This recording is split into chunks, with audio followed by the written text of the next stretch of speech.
Ok, então nós estamos começando a nossa primeira aula. Na verdade, você já tem as 4 primeiras aulas disponíveis.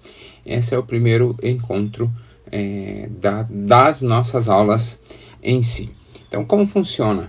É uma dinâmica um tanto diferente, até em função de todo o afastamento, só um instante, em função de todo o afastamento que se requer hoje. Vocês sabem, não preciso esclarecer isso, mas vocês sabem todo o afastamento que nós estamos precisando obter ou conviver. Então, várias pessoas se inscreveram em mais de uma turma, não há problema nenhum quanto a isso, mas dentro dessa ideia, então eu planejei e montei algumas aulas bem no sistema EAD, né? Então, a ideia da educação à distância. O que é isso? É a ideia de que você estudará no tempo devido, né? No tempo que lhe for mais agradável, no tempo que lhe for melhor. Aí, assim fica melhor. No tempo que lhe for melhor para isso. Então, você não precisa necessariamente estar conectado conosco. Num domingo, você não precisa necessariamente estar conectado conosco nessa hora em específico ou em um tempo específico, né? Você pode estudar no momento em que for melhor dentro da sua agenda. Mesmo assim, nós temos então alguns momentos como esse. A minha ideia é fazê-los quinzenalmente, mas a ideia é que nós tenhamos encontros para a gente poder bater papo, para a gente poder interagir e poder sanar alguma dúvida, né? Às vezes da própria discussão aqui, né? Da troca de ideias, essa conversa vai aumentando, essa conversa vai trazendo novos conhecimentos e vai compartilhando melhor o tempo. Eu vou fazer só um ajustezinho do meu microfone, então me dão uma licencinha 1 minuto. Então, começando a aula em si, não estranhe se eu olhar um pouco para o lado, é porque tem o meu monitor com as anotações aqui. A ideia é de nós, então, estabelecermos uma caminhada dentro da teologia. A base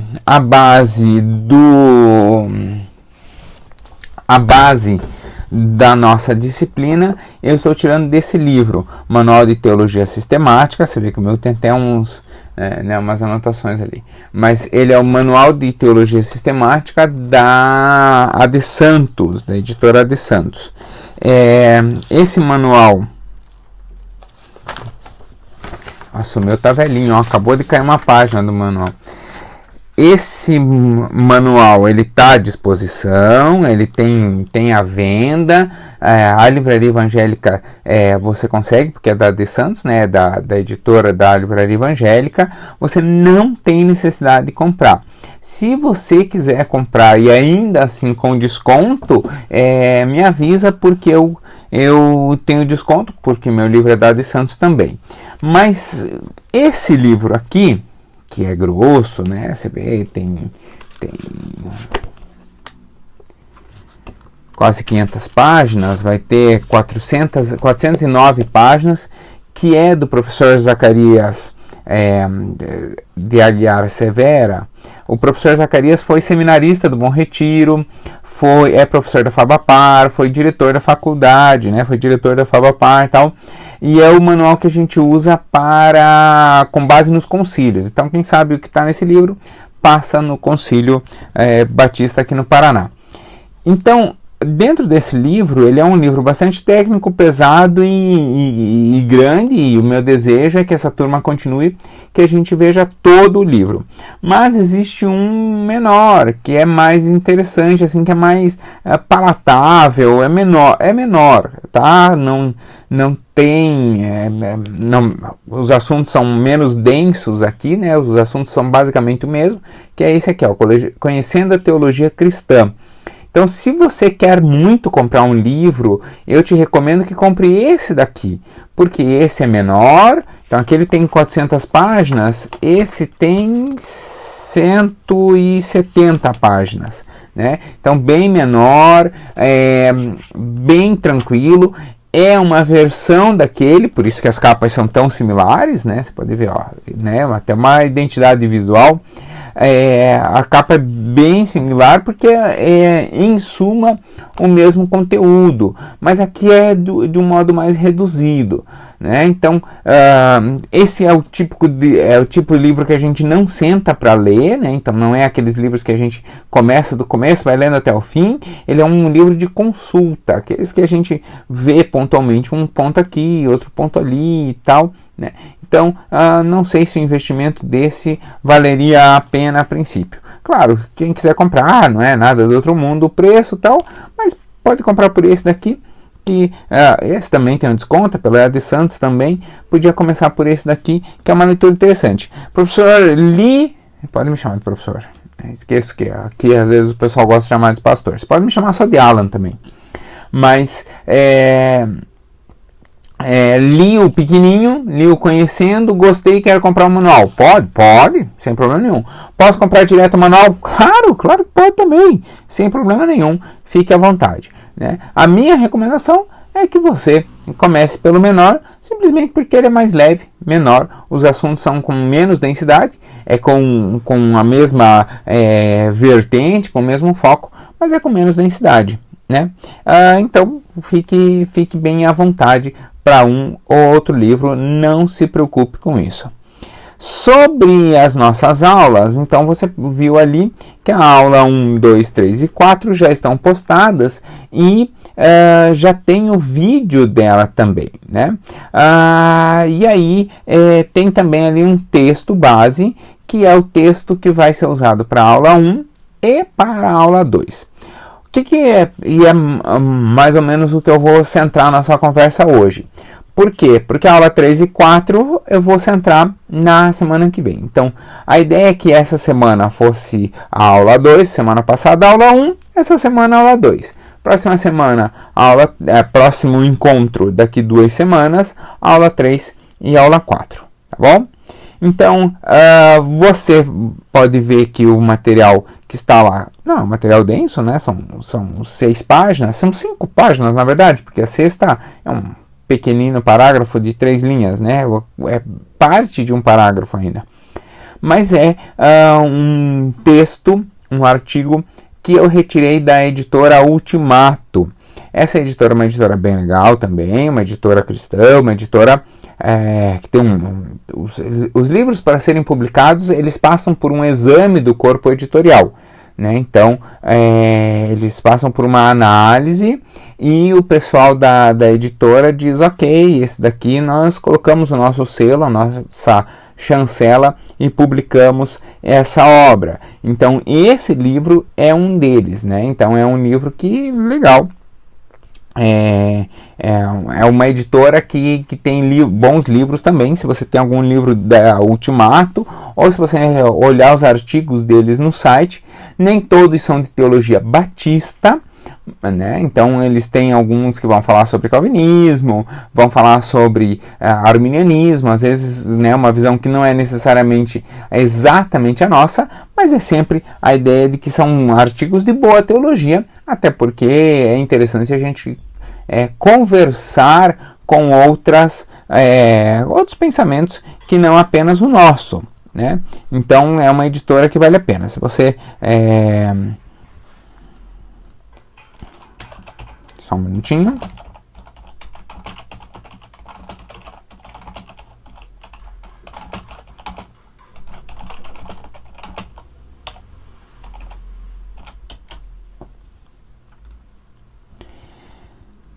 Então, pronto.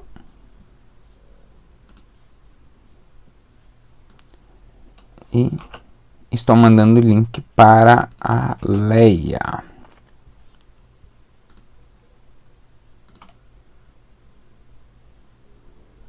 Pronto. Então, se você leu o material da primeira e da segunda aula, você já tem uma ideia sobre revelação.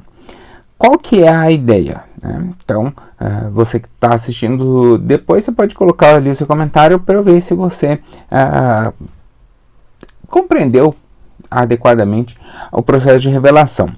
Então, nós precisamos entender que é natural do ser humano, é natural da natureza humana nós buscarmos respostas sobre alguns temas. Entre alguns temas, né, então, em todo ajuntamento humano,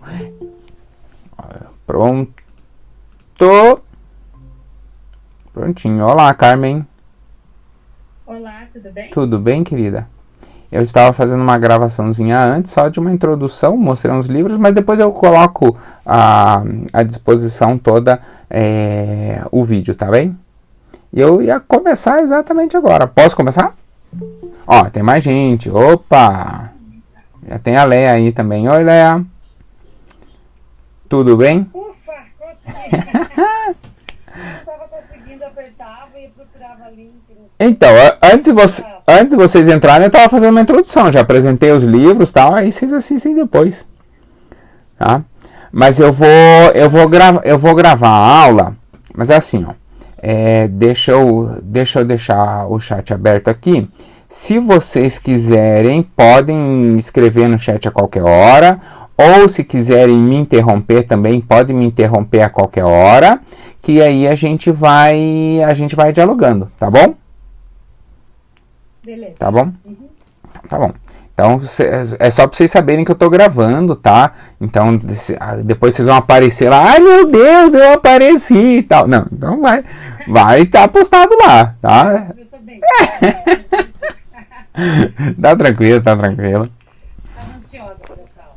Mas então veja, vocês viram lá que a aula 1 e 2, o material já está postado, é da editora Ultimato, uma editora bem legal, uma editora confiável, não é uma editora batista, mas é uma editora cristã, né, e uma editora muito boa, assim, bem confiável o material que eles fazem.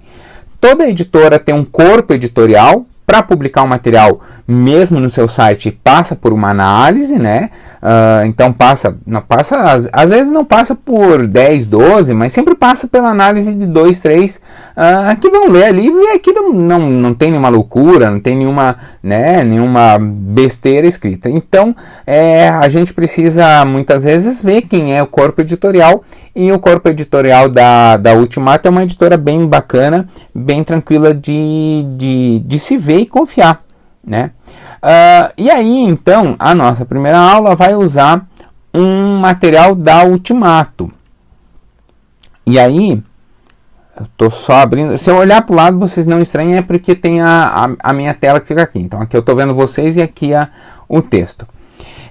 Então, ele vai falar sobre a revelação pessoal de Deus. Por quê?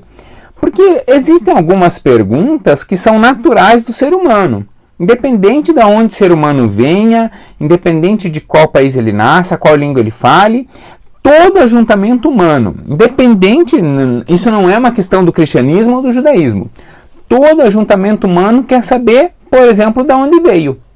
É natural, né? As crianças querem saber de onde vieram, todo mundo quer saber de onde veio, né? De onde eu vim, por que eu vim e tal. E essa é uma pergunta existencial, porque até, né, eu saber de onde eu vim é também uma forma de saber para onde eu vou, né? Então, naturalmente essa pergunta surge. E isso não é diferente com os primeiros seres humanos, né? Tem algumas coisas que pode passar o tempo que for, a gente não muda.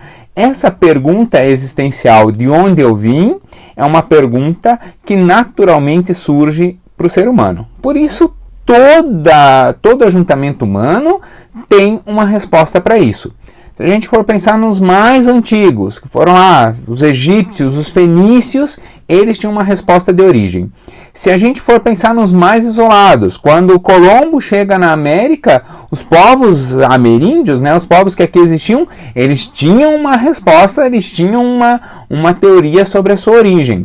Aliás, tem uma teoria sobre a origem do homem na América, que é bem interessante. Os astecas, né, na região do México, eles acreditavam que os primeiros homens eram feitos de madeira. Só que daí, como eles eram feitos de madeira, eles não podiam se mexer. Então eles ficaram parados. Aí pica-paus vieram e destruíram os primeiros homens. Os segundos homens foram feitos de barro.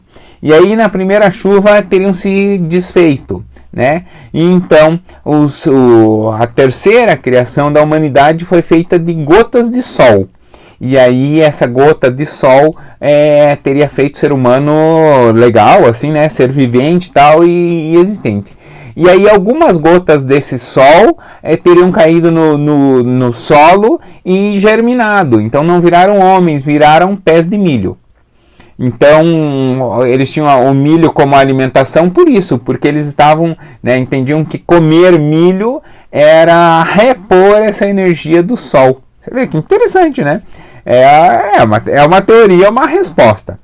Mas então, dentro dessa ideia de todo ajuntamento humano buscar essa resposta, a gente sabe que os primeiros homens, para quem Deus se mostrou, também tinham essa pergunta, né? Da onde a gente veio?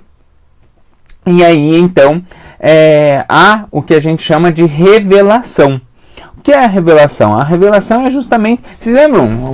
Vocês ainda têm idade para isso. Vocês são jovens, mas ainda têm idade para isso. Quando vocês eram ainda adolescentes, vocês tiravam foto e mandavam revelar, não é?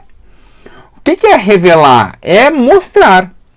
Né? Revelar foto é literalmente isso. A gente tirava foto, aí esperava terminar o filme, aí levava lá na Fotorama, né? E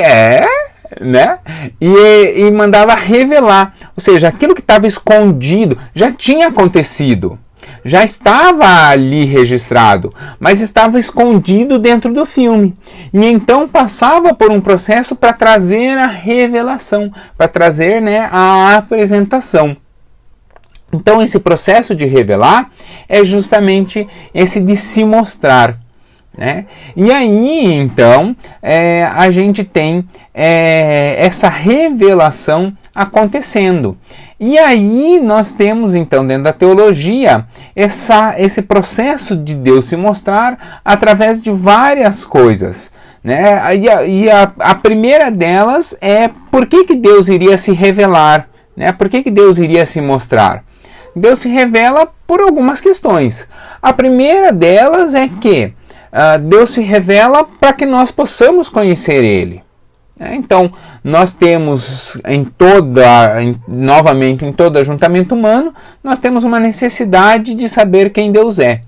Em todos os lugares, qualquer ajuntamento humano, a gente tem uma noção de religiosidade. Hoje não tem mais povos muito isolados, né? Mas quando eu tinha esse contato com um povo isolado, tal, ali já tinha uma manifestação religiosa, já tinha uma ideia de religiosidade. Por quê? Porque naturalmente em nós a ideia de Deus existe. Né? Então a gente não encontra ser humano, você até pode pensar, tem um ateu, alguma coisa, tal, mas como grupo humano, nós não temos nenhuma junção de seres humanos que não tenham uma ideia de Deus. Então Deus se mostra para se conhecer porque é uma natural necessidade do homem, né? Mas ao mesmo tempo, quando ele se mostra, ele estabelece relacionamentos. Então, quando realmente Deus vem se mostrar como Ele é, Ele estabelece padrões de como buscar a Deus, de como se relacionar com Deus, de como ouvir a Deus, né? Então, Deus se mostrando, aqui de um modo mais específico, Deus se mostrando na Bíblia, mostra como nós devemos nos relacionar com Ele. Uma das primeiras maneiras com que Deus mostra é uma tentativa do ser humano de se mostrar, de se relacionar com Deus pelos seus próprios meios. E aí vem toda a questão da lei e tal, mas antes disso a gente vê, por exemplo, a Torre de Babel, né? Era o homem através de uma busca física tentando chegar ao céu.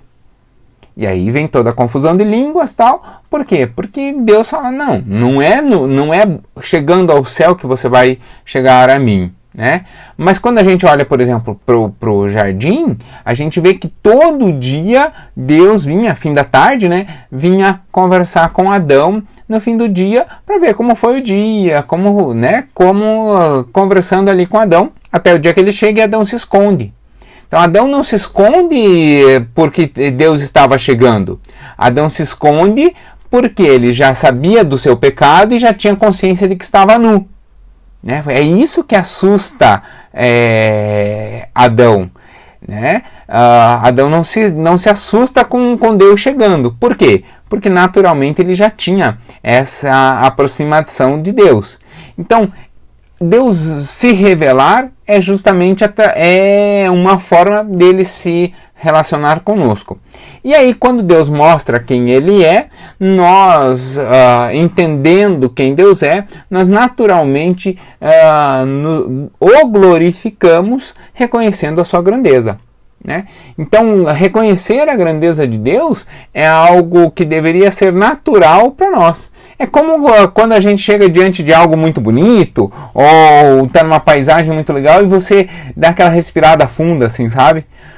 Uau, né? Uau, caramba, olha onde eu tô, olha que legal essa cena, ou olha que legal esse lugar, né? Poxa, sempre sonhei em ir nessa paisagem, olhar essa paisagem, de repente eu tô ali, meu coração bate diferente. Esse sentimento que surge é mais ou menos a ideia de quando nós nos achegamos a Deus, né? Você chegar diante de Deus, ter um contato com Deus, ouvir Deus falar ao coração é algo até emocionante, mas não apenas emocionante no sentido de que nos produz emoção, mas de que coloca a gente num lugar diferente. E esse sentimento bom que nós sentimos quando nos achegamos a Deus é uma forma também de glorificar a Deus. Então, a teologia vai se preocupar em conhecer a esse Deus. E aí, antes de começar a entender como Deus se revela, eu queria fazer uma observação, que é a seguinte: nós conhecer a teologia não é maior do que Deus. Então, quando a teologia estuda a revelação de Deus, ela estuda aquilo que Deus se revelou. Então, na medida que Deus vai se revelando, a teologia vai estudando e vai sistematizando, dizendo, olha, isso daqui é manifestação de Deus, isso daqui não é, né? Então, isso daqui é algo que não condiz com as Escrituras, isso daqui é algo que encontra respaldo bíblico, né? Para a gente poder também estabelecer um norte nessa caminhada. Isso não limita a Deus. Né? Então Deus tem a capacidade de se revelar de outras maneiras. O que a teologia faz é olhar o fenômeno. Então, quanto Deus se revelou é o que nós observamos. Por exemplo, até o Antigo Testamento, Deus nunca havia se revelado na forma de ser humano nascido e vivendo aqui na Terra. Né? Quando que isso vai acontecer? Isso vai acontecer no Novo Testamento com o nascimento de Jesus. Ali é uma das pessoas da Trindade, mas ali é Deus se fazendo gente. Até então, a teologia do Antigo Testamento, Deus pode se fazer gente? Pode. A gente tem várias passagens, um exemplo disso é Peniel, né? Quando Jacó abraça o anjo do Senhor. Né? Mas o que acontece logo em seguida, depois da briga? O anjo sobe. Então não já chega grande, já chega no formato de gente, né? E fica um tempinho e depois desaparece. Depois Deus se faz gente. Então a teologia ela vai caminhando, né? Estudando aquilo que Deus se mostrou. Então a teologia não limita a Deus, mas se limita àquilo que Deus revelou. Isso nós chamamos de face conhecida de Deus. Deus pode fazer um milagre? Pode. Deus pode ser muito mais do que aquilo que Ele revelou? Pode. Mas Ele nos revelou que Ele era dessa maneira. E a teologia, então, se encarrega de estudar essa maneira que Deus se revelou, né? E aí essa revelação também tem dois escopos. O primeiro deles é a revelação geral e o segundo é a revelação específica. Então a revelação geral é a revelação maior, né, no sentido aqui não de grandeza, mas de amplitude, né? Então ela é mais ampla, mais genérica, mais perceptível por todos, né? E essa é a revelação geral. E aí hoje nós vamos falar mais sobre a revelação geral. Daqui no próximo encontro, daqui 15 dias, a gente conversa mais sobre a revelação específica, e aí a gente foca na específica até terminar o semestre, né? Então a específica basicamente é Deus se revelando por meio das escrituras, por meio da escrita. Então Deus se revela de modo não verbal, não escrito, né? De modo não verbal, de várias maneiras. Por exemplo, você já sentou e tomando, sei lá, um chimarrão, tomando um suco, tal, sentou de manhã cedo assim na frente do gramado, pôs o pé na grama e sentiu o sol batendo no seu rosto e falou assim: obrigado Deus por poder descansar um pouquinho aqui no sol. Essa ideia, esse sentimento que surge, a pergunta ali, o anjo que aparece para Josué também pode ser? Pode ser, né? A gente tem vários anjos em que, sempre quando aparece assim essa expressão, o anjo do Senhor, especialmente no Antigo Testamento, é a ideia né? No Antigo Testamento, sempre quando aparece o anjo do Senhor, não é um anjo, né? Mas a gente chama isso de protoemanação. Olha que nome bonito, de protoemanação de Cristo. É uma pré-existência, né? Uma aparição pré-existente de Cristo. A ideia é que Cristo, João 1:1 vai dizer que desde o princípio Jesus estava com Deus, né? Cristo estava com Deus, mas ele vai aparecendo pontualmente, algumas aparições, e essas aparições são chamadas de protoemanação. São aparições que ele aparece e desaparece, né? No sentido de que vem, realiza uma determinada ação, como ali com Jacó, ou como Josué, e depois desaparece de novo, né? Volta para o céu. Aí depois, no Novo Testamento, ele se faz gente, e aí tem toda uma vida aqui. Então, Deus tem essa revelação, a princípio, não verbal, que é um sentimento geral e restrito que surge para toda a humanidade, né? E tem também a revelação verbal. Deus se revela por meio, que aí são as Escrituras, aí é a Bíblia em si. A manifestação escrita ou a revelação verbal, ela se dá por meio dos profetas e por meio de Jesus, né? Então isso é bem tranquilo. Por meio de Jesus no Antigo Testamento, ela vai aparecer basicamente nessas emanações nessas proto-emanações. O nome é difícil, mas eu vou escrever aqui, porque o nome é bonito, tá? Mas não se assustem. Proto-emanações. O que é uma... Proto é pré, né? Então, uma pré-emanação, uma pré-aparência, né?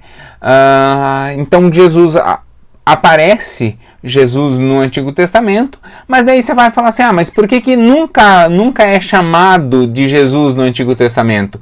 Porque não tinha nome ainda, né? Então eles chamam de o anjo do Senhor. Anjo aqui no sentido de... E aí é literalmente a palavra o enviado do Senhor, né? Então, aquele que vem realizar a ação. Tem outros anjos que aparecem, por exemplo, lá nos portões do Éden, quando o homem é expulso, são colocados 2 anjos, né? São chamados de querubins, e tem uma espada de fogo na mão, tal. Ali não seria Jesus, ali seriam literalmente anjos, né? Então, mas aí, como é uma pré-aparição, tem horas que a gente confunde, tem horas que a gente não sabe se realmente são anjos ou é essa proto-emanação de Jesus, e tem horas que a gente vê claramente que é Jesus. Um jeito bem fácil de ver quando não é Jesus são nas aparições desses anjos, quando aparece o anjo e alguém vai fazer uma reverência, vai se prostrar diante do anjo e o anjo não aceita. Tá? Então sempre que o anjo não aceita essa prostrar-se, né, que é ajoelhar-se diante do anjo, aí a teologia entende que nesses momentos o anjo que está aparecendo ali é literalmente um anjo, né? E aí ele fala, não, eu sou enviado, eu sou um mensageiro, a palavra anjo é isso, eu sou um mensageiro, você precisa se prostrar diante da santidade de Deus, então não se prostre diante de mim. Mas tem alguns momentos, e aí nas traduções para o português elas são bem felizes, e elas colocam assim, o anjo do Senhor. E aí tem um ou outro momento em que esse anjo sim aceita que a pessoa, né, se prostre, se faça uma reverência diante dele. E aí, então, nesses momentos a teologia entende que essa é uma proto-emanação. Então, legal, né? Então, quando tem essa questão do prostrar-se diante, né? É uma questão interessante quando a gente está lendo, né? Daí você olha e fala assim, o anjo fala, não se prostre diante de mim. Aí, beleza. Aí depois você vai lendo um outro texto e fala que prostrou-se diante do anjo. Aí você fala, mas peraí, pode ou não pode prostrar diante do anjo? Então, a gente tem, a teologia traz essa resposta, né? De que aquele anjo era uma pré-aparição de Jesus. Era Jesus fisicamente, o rosto era como de Jesus tal? Eu não sei nem como era o rosto de Jesus, né? A gente não tem essa noção. E, por exemplo, quem viu antes, por exemplo, Josué, quem viu antes também não viu Jesus depois como gente, não dá para saber. O que nós vamos ter que fazer? Nós vamos ter que esperar chegar no céu para perguntar. Né? Vai ter que esperar para perguntar dos que viram as proto-emanações e depois olhar para Jesus e dizer assim, mas era ele que você via? Ele vai dizer, então você anota essa pergunta e guarda, depois que você chegar no céu você pergunta, tá bom? Eu não tenho como responder, né? Fisicamente não sei, mas essa é uma ideia bem interessante que há então anjos que aceitam e anjos que não aceitam, né? E aí a gente vai ter essa resposta bem clara. Uma confirmação disso é que toda vez que o anjo aceita prostrar-se diante dele, é sempre um anjo no singular. Nunca são anjos. E tem trechos das escrituras em que aparecem anjos, né? Mais de um, às vezes até legiões, como lá no caso do profeta, né? De Elias. Então vai aparecer anjos, né? Legiões de anjos. Então sempre que é no coletivo eles não aceitam reverência, né? Não aceitam prostração. E sempre que aparece o anjo que aceita é sempre individual. Então é também uma marca da pessoa de Jesus. Legal isso, né? Então, você vê, é o detalhe do singular e plural trazendo uma confirmação. O cara que parou para pensar nisso, é assim que a teologia funciona, né? A gente para e pensa, vai ver se no original está no singular também e tal. E é assim que a gente vai construindo a teologia. A Carmen está dizendo, eu não acredito que esse povo maluco fica... cara, é aí que a gente vai. Entendeu? E nós vamos chegar nisso também, Carmen. O nosso curso vai andar, vamos levar alguns semestres para chegar em pontos, em detalhes mínimos como esse, mas são detalhes bem interessantes, né? Porque você veja, para quem está disposto a crer, esse é um detalhe que pode passar desapercebido e a princípio é irrelevante. Mas quando você está diante de alguém que está confrontando a fé, o cara para você e fala assim, não, mas olha aqui, ó, no texto tal, o anjo diz, não prestem reverência a mim. Aí lá na frente o anjo diz, ó, que fulano se prostrou diante do anjo. E aí, onde está a tua fé? Prostra ou não prostra? Você entendeu? Né? O cara te confronta na fé. E aí quem não está preparado não tem a resposta para isso. Né? Aí, né, por isso que a teologia se encarrega de fazer essas verificações. Então a gente tem a teologia escrita que a gente vai chegar nesse ponto. Mas hoje, a ideia hoje é muito mais falar sobre a revelação geral.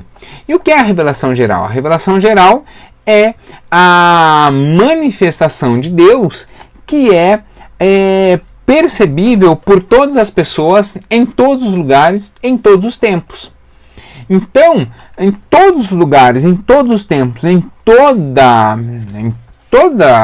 ajuntamento humano, a gente tem uma revelação, uma demonstração de uma presença do sobrenatural. Né? E aqui hoje eu vou usar palavras que podem parecer meio ensaboadas, ou parece que é uma pessoa de pouca fé. Né? Aí você vai dizer assim, meu Deus, esse pastor é maluco. Não, é que a ideia é justamente algo bem genérico, porque nós estamos falando da revelação geral. Né? Aí na próxima conversa vocês vão ver que a gente já vai usar muito mais a palavra Deus, vai usar muito mais a palavra Jesus. Né? Por quê? Porque aí nós estamos centrando nessa revelação. Mas a revelação geral, ela é essa ideia de uma espiritualidade, de uma santidade, de alguém maior, né, que teria criado, então, tudo. E aí nós vemos, então, alguns aspectos da revelação geral de Deus. O que são esses aspectos? E o nome é exatamente isso, de aspectos. O que são esses aspectos? São marcas de que existe algo maior, marcas de que existem, de que Deus existe e que qualquer um pode perceber. Por exemplo, uma marca bem clara disso é por meio da natureza. Natureza mesmo. Né? Quando a gente olha tanto pro firmamento, a gente chama isso de argumento cosmológico. Quando a gente olha para os milhões de estrelas, para toda a estrutura, quando a gente olha a distância que nós estamos do Sol, né, a questão das estações, da rotação da Terra, do dia e da noite, do quanto o ser humano aguenta trabalhar e como ele precisa descansar, de como no escuro, quando vai dando escuro, a natureza muda a sua ação, né? Então alguns animais saem a partir dali, outros animais se recolhem a partir dali, né? Tudo funciona direitinho, é algo extremamente complexo, mas é algo que funciona, né? Tudo se relaciona bem. A Lua está na distância exata que deveria estar, porque se ela estiver mais para lá, alguns quilômetros, lógico, né? Mas se ela estiver muito para lá, ela já não exerce a força que ela exerce na Terra. Então nós não teríamos a variação das marés. Ou, se ela estivesse muito próximo, as marés seriam, as ondas seriam sempre tsunamis. Então, a possibilidade de vida na beira nas bordas da praia, assim, né, já seria impossível. Então, todo esse sistema harmônico, bem estruturado e funcionando corretamente, ele é uma grande obra de engenharia. Então essa grande obra de engenharia precisa de um engenheiro, né? Precisa de alguém que pensou, e aí é muito legal. Pensou, criou e sustenta. Então o argumento cosmológico mostra que Deus cria, planeja, cria e sustenta. Né? Então as coisas não são criadas e aí Deus vai tirar férias. Né? Elas são criadas, mas elas são sustentadas ainda pela ação de Deus. Então esse argumento cosmológico é uma demonstração da revelação. Né? Então, como a natureza funciona, e aí é muito legal, porque a gente vê isso no macro, olhando todo o cosmos, mas também vê isso no micro, né? Quando a gente, por exemplo, hoje vai olhar o DNA humano. As senhoritas aqui, por exemplo, podem pintar o cabelo quanto quiserem a vida inteira. Na hora que ele for nascer, ele nasce na cor original. É ou não é? Mas como é que faz? Não tem uma tintura que vai mudar? Não, porque a informaçãozinha lá dentro da célulazinha vai informar que a cor do cabelo é aquela. Né? Ah, mas e quando o cabelo fica branco? O cabelo fica branco por falta de uma proteína, por falta de da enzima que tem ali. Mas a célula sabe que o cabelo, quando tem né, a queratina que precisa usar para fazer o cabelo, ela sabe que deveria produzir um cabelo preto. Ela não produz porque não consegue. Às vezes tem gente que toma remédio, por exemplo. Eu tinha um colega, um professor, que era pastor também, que ele tinha um olho verde e um olho azul. Eram diferentes. E aí um dia conversando com ele falou assim, não, isso daqui foi eu tive leucemia e tomei um remédio, fiz, né, no processo de químio e tal, eu tomei um remédio que mudou a cor do meu olho. Um voltou e o outro não. Você vê que maluco? Pois é, o negócio é sério, né? Mas mesmo no caso dele, ele teve a cor do olho alterada por um processo químico. Mas se a gente fosse pegar a célula lá do olho, que dá a cor do olho, e ver a informação que ela tinha lá no DNA, ela ia dizer que o olho dele deveria ser verde, que era a cor original, né? E daí ele perdeu a pigmentação e ficou azul. Era assim, um era verde, um verde escuro. O outro ficou, sabe aquele azul água? Né, era muito diferente um do outro, tal, era até estranho. Aí ele usava um óculos escuro bem levinho, assim, uma lente bem levinha, porque de longe você via a diferença, né? Então, para não chamar muita atenção, ele usava um óculos que era assim, era um escuro, mas não muito escuro, sabe? Era um escuro bem clarinho que tapeava, tal. O professor Eduardo, professor de física, ele. Você vê, nada a ver, né? Teologia e física, mas tudo bem. Muito querido, ótimo professor, tal. Depois foi morar em São Paulo. Saiu do colégio que eu trabalhava. Eu era professor de português e ele de física. Saiu do colégio porque mudou de cidade, né? Mas era um ótimo professor. Até hoje a gente conversa, tal. Mas então veja, até no micro, né? A Ellen. Oi, dona Ellen, tudo bem? Oi. Tudo bem?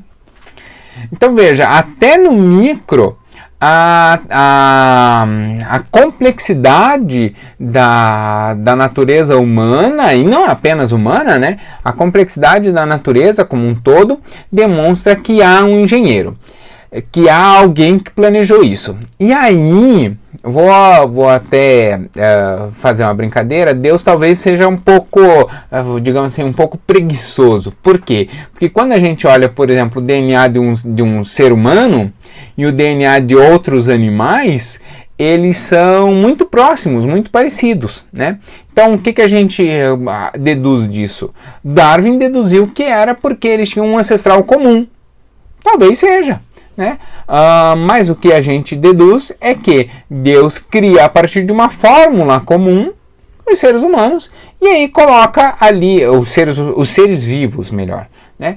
E coloca ali pequenas diferenças que são diferenças significativas que vão abrir o leque de todas as espécies que nós conhecemos hoje. Então o ser humano compartilha em cerca de 80% o seu DNA com um alface. Né? Por quê? Porque as informações básicas são a grande maioria das informações do DNA e são suficientes. Né? O DNA ele é composto de apenas 4 proteínas. Né? E a combinação dessas 4 é que vão fazer toda a diferença. Então, esse argumento natural da natureza é um dos argumentos de que Deus, da revelação de Deus. E aí olha que interessante como as perguntas vão florescendo. Uma pessoa que nunca ouviu falar de Jesus, nunca falaram de Jesus para ela tal, ela tem acesso ao céu ou não? Essa é uma pergunta interessante, né? Nunca foi evangelizada, quando morrer, vai para o céu ou vai para o inferno? E agora? Mas daí, pastor, entra na parte da inocência. Porque se ele nunca ouviu falar, ele é inocente. Pois é, Leia. Só que, veja, talvez ele nunca ouviu falar de Jesus. Mas ele tem, através da natureza e dos argumentos da revelação geral, a noção e aí eu já vou falar dos outros inclusive, a noção da necessidade de salvação. Então... Oi? De um Deus, e aí, inclusive, ao olhar para Deus, ele consegue observar a própria natureza e dizer, ei, a natureza desse não é a mesma natureza da minha. A natureza dele é muito mais grandiosa do que a minha. Então, eu não consigo ter essa própria natureza. E olha que interessante. Então, você vai pensar assim, quem pensa a princípio, a pessoa nunca falaram para ele de Jesus, então não tem como ele alcançar ter a noção de pecado. Tem como ele ter a noção de pecado justamente por causa disso. Porque naturalmente nós temos a noção de pecado, né? O que aconteceria com uma pessoa dessa é que ela viveria muito como a ideia do pessoal do Antigo Testamento. Deus, que é alguém maior e mais poderoso. Aí o argumento natural, né, do poder de Deus. Então Deus, como alguém maior e mais poderoso, poderia me salvar. Aí você vai dizer assim, mas me salvar do quê? Bom, aí surge o segundo argumento.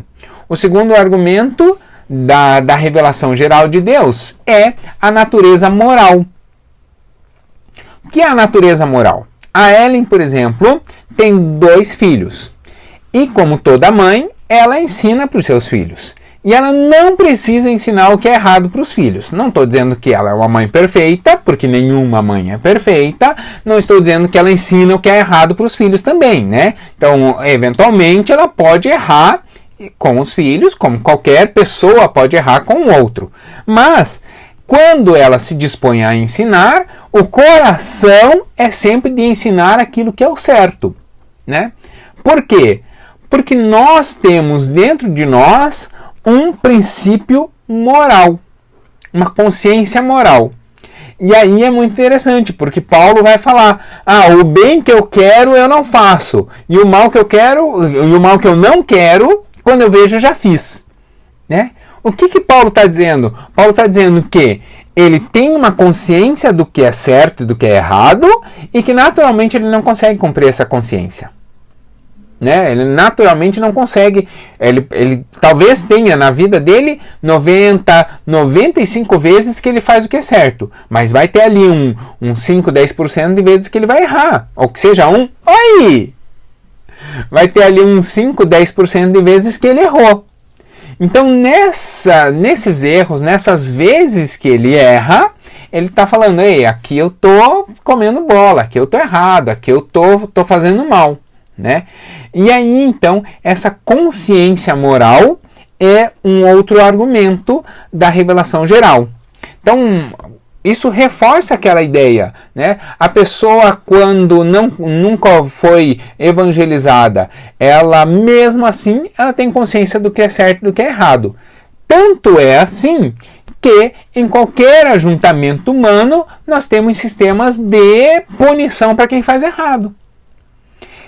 Existe quando a gente está estudando história do direito, vocês já ouviram a expressão, né? Numa mulher não se bate nem com uma flor. Já ouviram essa expressão, né? Da onde que vem essa expressão? Vocês sabem? Não? É bonito, né? Numa mulher não se bate nem com uma flor. Essa expressão vem de um código chamado Código de Manu, que foi escrito na Índia por volta de 5000 a.C. Então, é um dos códigos de lei mais antigos que a gente tem noção. E ele é, ao mesmo tempo, muito bom, nesse sentido, né, de que numa mulher não se bate nem com uma flor, mas ao mesmo tempo ele é muito pesado. Porque, por exemplo, era como um sistema de talhão, né? Então, se você matou, você será morto. Só que o Código de Manu impunha que, por exemplo, se você matasse alguém, o seu executor seria o seu pai ou o seu filho. Seria o seu parente mais próximo.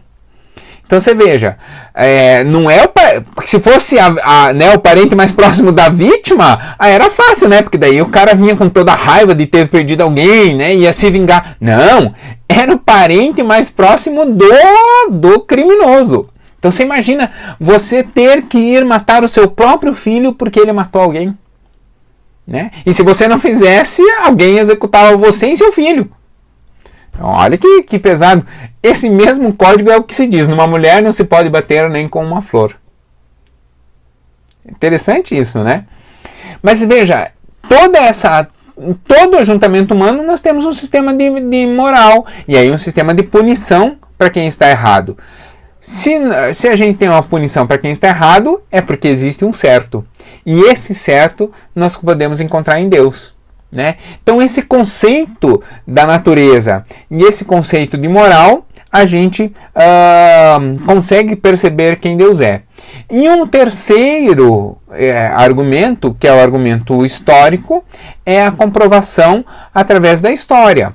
Porque em todo ajuntamento humano, em toda a história, sempre teve alguém que tinha uma noção de religiosidade, uma noção de espiritualidade, uma noção de elevação de Deus, né? E normalmente esse conceito de espiritualidade é de um Deus que está normalmente num lugar mais acima. Como que eu chamo isso? Isso é um conceito meu que ainda não tem força na teologia porque eu estou vivo. O dia que eu morrer, talvez, pode ser que os próximos teólogos encarem como importante. Eu chamo isso de visão residual de Deus. Por quê? Porque o pecado nos afasta de Deus, nos desconecta de Deus, mas não tira de nós a memória de quem Deus é. Então, os primeiros seres humanos, Adão, né, e Eva, ao conviver, eles conviviam dia a dia com Deus, viam Deus todo fim de dia, batiam um papo com Deus.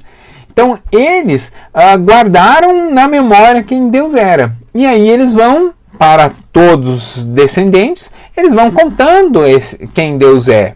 Então, permanece em nós uma memória residual. Nós trazemos dentro de nós uma memória natural, uma memória residual de quem Deus é. Essa memória não é perfeita, essa memória não é absoluta, mas nós temos uma consciência de que existe um Deus e de quem Deus é efetivamente, né? Então, esses três argumentos da revelação por meio da natureza, revelação por meio da história e revelação por meio aqui a gente pode chamar de moral humana. O termo que a teologia usa é a deontologia, que é ética, né? Mas por meio da ética e da moral, do que é certo e do que é errado, nós temos uma revelação geral de Deus. E tendo uma revelação geral, aí a gente não consegue escapar. Então, naturalmente, nós nos achegamos a Deus e encontramos na presença do divino, aqui usando de novo um conceito geral, né? Mas encontramos na presença do divino o complemento, e aí, olha que interessante, o complemento bom das nossas transgressões, das nossas iniquidades. Nós conseguimos nos relacionar com Deus do ponto de vista histórico. Os outros ajuntamentos humanos vão caminhar como o pessoal do Antigo Testamento. Porque, aí eu vou usar meu livro aqui só por acaso como uma ilustração. Quando a gente abre, aqui como se fosse a Bíblia, deixa eu tirar esse para ficar melhor, pronto. Quando a gente olha como se esse livro fosse a Bíblia, aqui no meio estaria a cruz de Cristo, ok? Ok? Então, quando nós olhamos para cá, que é o Antigo Testamento, eu acho que está aparecendo sim, né? Porque está aparecendo espelhado. Quando nós olhamos para cá, para o Antigo Testamento olha para a cruz, dizendo, virá o Salvador. Quando nós olhamos para o Novo Testamento, meu livro quer fechar aqui, tá bom. Quando nós olhamos para o Novo Testamento olha para o meio também, onde está a cruz, dizendo, já veio o Salvador. Quando a gente olha que curioso, quando a gente olha para os profetas, o último profeta do Velho Testamento é João Batista. Mas João Batista está no Velho Testamento? Não, né? João Batista está no Novo, né? Mas por que ele é um profeta do Velho Testamento? Porque a mensagem dele é, virá o Salvador. virá aquele, né, depois de mim, virá aquele que eu não sou digno nem de amarrar as sandálias, tal, né? Então, depois de mim virá. E João Batista, Jesus, já estou encerrando, talvez vocês não saibam, mas Jesus era um cara, Jesus não era famoso no tempo dele, não. A gente sempre, quando pensa de Jesus, acha que ele era o popstar. O popstar da época era João Batista. O cara super conhecido era João Batista. Então, quando João Batista fala, depois de mim vai vir alguém maior ainda, a galera achava que era a celebridade, né? João Batista que era o cara famoso mesmo. João Batista era grandão, famoso, todo mundo conhecia, todo mundo, vamos achar meio maluco, tá bom, mas ele era a grande celebridade, o famosão da história era João Batista. Aí ele tinha um primo lá, né? Um primo lá de segunda categoria, que era mais ou menos da idade dele, era um pouquinho mais novo lá, poucos meses mais novo do que ele e tal. E esse primo de vez em quando aparecia por lá, batia papo, conhecia ele e tal. E um dia esse primo vem para ser batizado no Jordão.